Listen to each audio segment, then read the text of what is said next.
Guanajuato hay una casa donde el pasado no ha terminado de morir. Que quien se detiene a escuchar termina formando parte de la historia.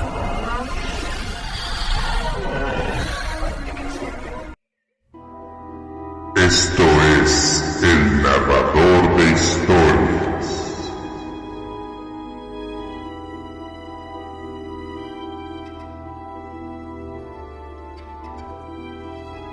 Buenas noches, queridos narraescuchas.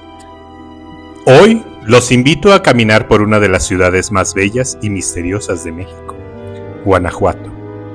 Sus calles estrechas parecen laberintos de piedra y memoria, sus muros de colores guardan secretos bajo la pintura desgastada y los callejones se enredan unos con otros, como si intentaran ocultar algo que no quiere ser encontrado.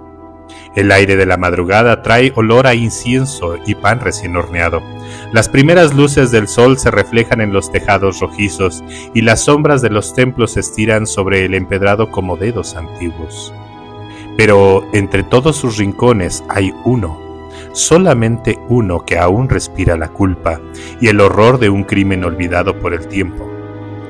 Un lugar donde la piedra aún murmura los nombres de los muertos. Te presento la leyenda de los Carcamanes. Corría el año 1803. En la plazuela de San José, la vida tenía el ritmo amable de una ciudad que prospera. Vendedores ofrecían sus mercancías bajo el sol, las campanas marcaban las horas del rezo y las mujeres con cestas de flores o pan cruzaban los portales coloniales entre murmullos y saludos. Nada parecía alterar la calma de aquel rincón de piedra y devoción.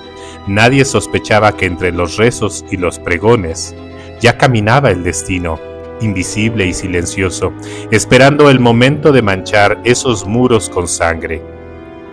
Fue en esos días tranquilos donde a Guanajuato llegaron dos hermanos procedentes de Europa. Su ropa era distinta, sus modales elegantes, y su mirada parecía siempre medir el valor de todo lo que les rodeaba. De su nación exacta nadie supo con certeza. Algunos decían que eran franceses, otros que venían del norte de Italia, pero el pueblo los bautizó pronto con un nombre que se quedaría para siempre: los Carcamanes. Ellos montaron un comercio próspero, vendiendo telas finas y perfumes, especias. Su dinero los hizo respetados, su reserva temidos.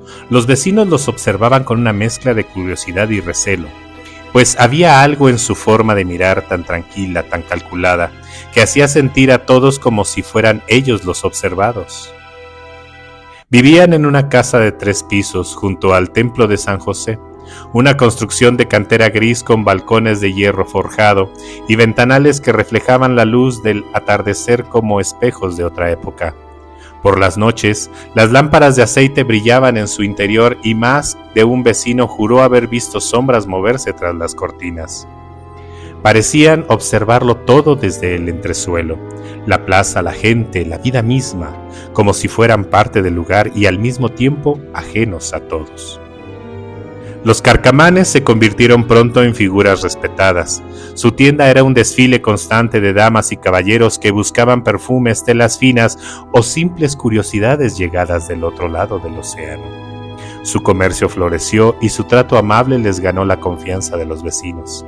Eran generosos, discretos, siempre elegantes, pero había algo en su forma de observar. Una mirada que parecía medir el valor de las personas igual que el de las mercancías. Tras esa sonrisa cortés se escondía un secreto que empezaba a gestarse, una grieta invisible que pronto haría temblar los cimientos de su aparente fortuna. Una joven, conocida por su belleza y por su ligereza de carácter, pasaba cada tarde frente a la casa de los hermanos. Dicen que su andar tenía la cadencia de una melodía y que al pasar el aire mismo se detenía a mirarla. Sus ojos verdes brillantes podían prometer amor o desgracia en una sola mirada, y su risa, esa risa que retumbaba entre las paredes del callejón, fue el sonido que despertó los deseos dormidos en la casa de los Carcamanes. Fue ella quien, sin saberlo, encendió la chispa del desastre. Los rumores no tardaron en correr por los pasillos y las plazuelas. Al principio eran solo susurros, que la joven visitaba a los hermanos, que sus reuniones se alargaban hasta la noche, que las cortinas de la casa permanecían cerradas cuando el resto del barrio dormía. Con el tiempo, los rumores se convirtieron en certeza. La joven jugaba con ambos, repartiendo afectos, caricias y mentiras, sin imaginar que estaba tejiendo una trampa mortal. Lo que comenzó como un secreto entre tres terminó convirtiéndose en el principio del fin. Arturo, el mayor de los hermanos, comenzó a notar las ausencias, las palabras que Nicolás le decía, y las sonrisas que parecían esconder algo más que complicidad. La casa de San José, antes llena de vida y comercio, se volvió un lugar de miradas sospechosas y silencios que pesaban más que el plomo. Hasta las paredes parecían observarlos como si presintieran que muy pronto serían testigos del crimen que mancharía su historia. La mañana del 2 de junio de 1803, el amanecer trajo consigo un silencio quebrado por los gritos. Los hermanos Carcamán discutían a muerte.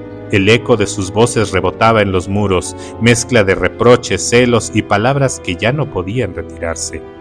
El aire se volvió espeso como si el propio tiempo se negara a avanzar. Arturo acusaba, Nicolás lo negaba, y entre ambos el nombre de la joven flotaba como un veneno invisible.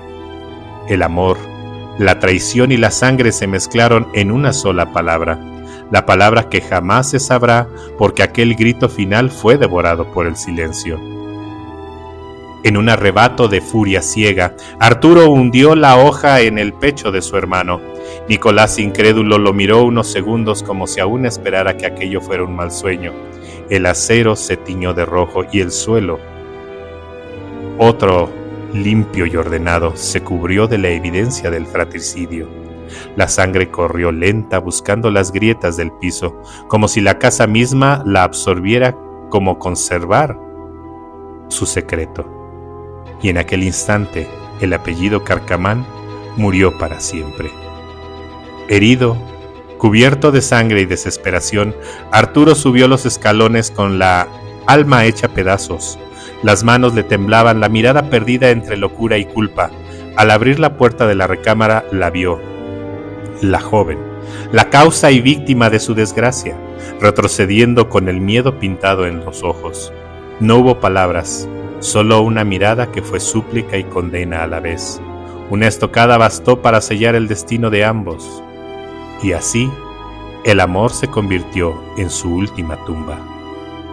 Horas después, cuando el sol ya había cruzado el cielo, Arturo regresó a su casa. Sus pasos resonaban huecos sin propósito, como los de un alma que aún no entiende que ya está condenada. Miró la sangre seca en el suelo, las marcas de lucha y el cuerpo inmóvil de su hermano. Nada podía absolverlo, nada. Tomó la misma hoja, la observó con los ojos enrojecidos y en un acto de silenciosa expiación puso fin a su vida.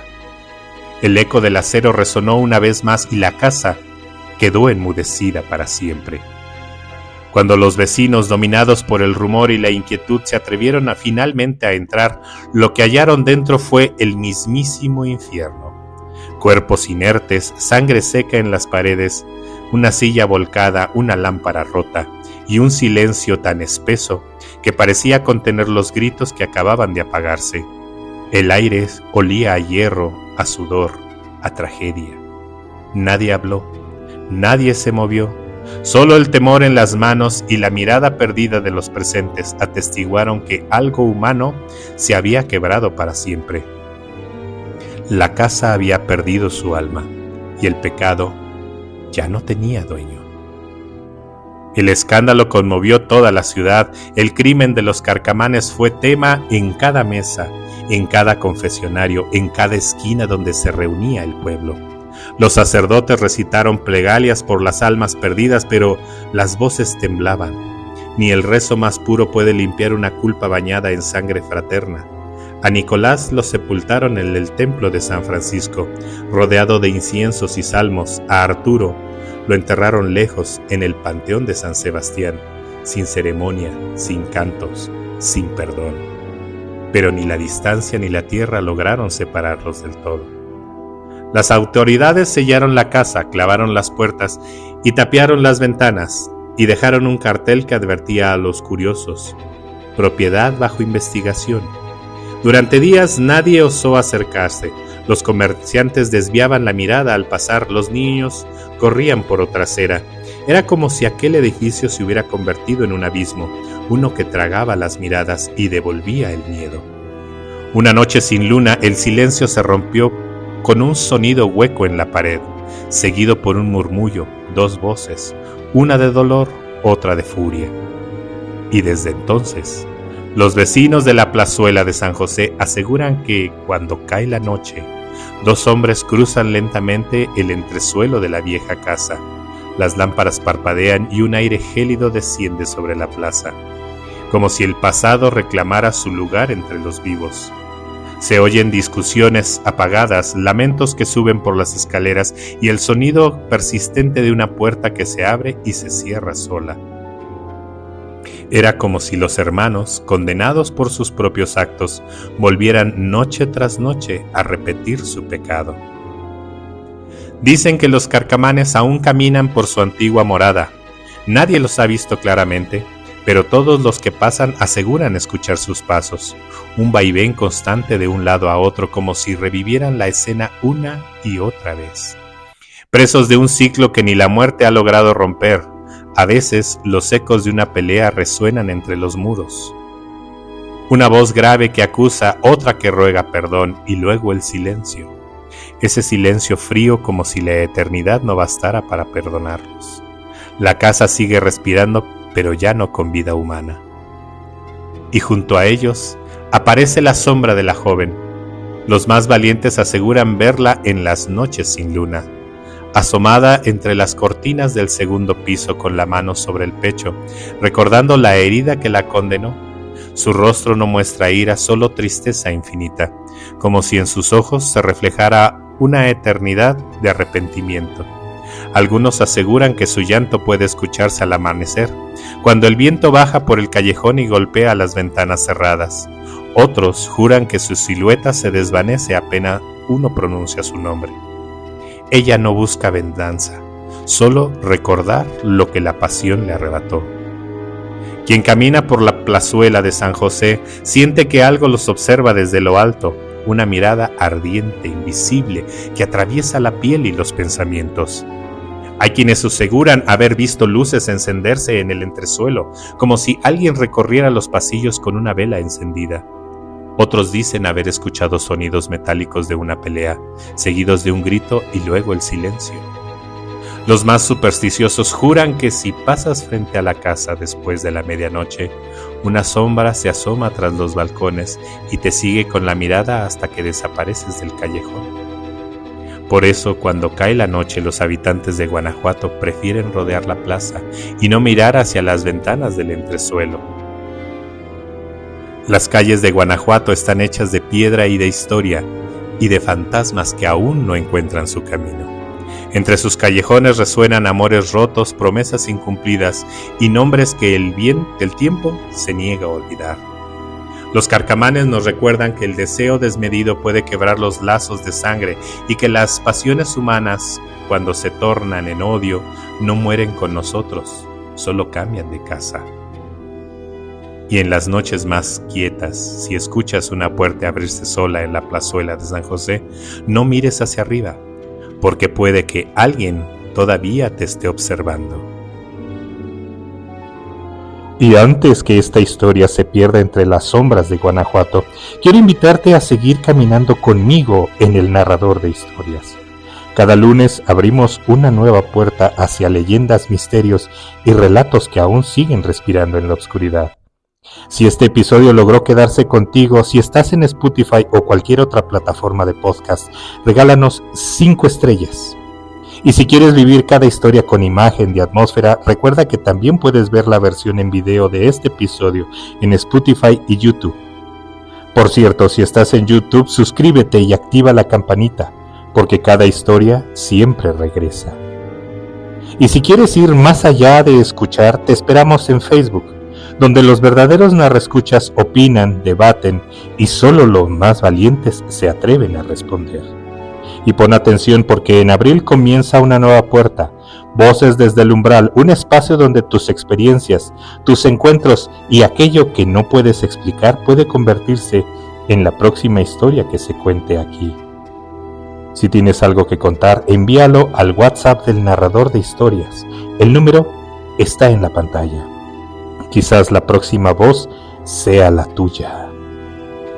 Porque hay historias que terminan y otras que apenas están esperando ser escuchadas.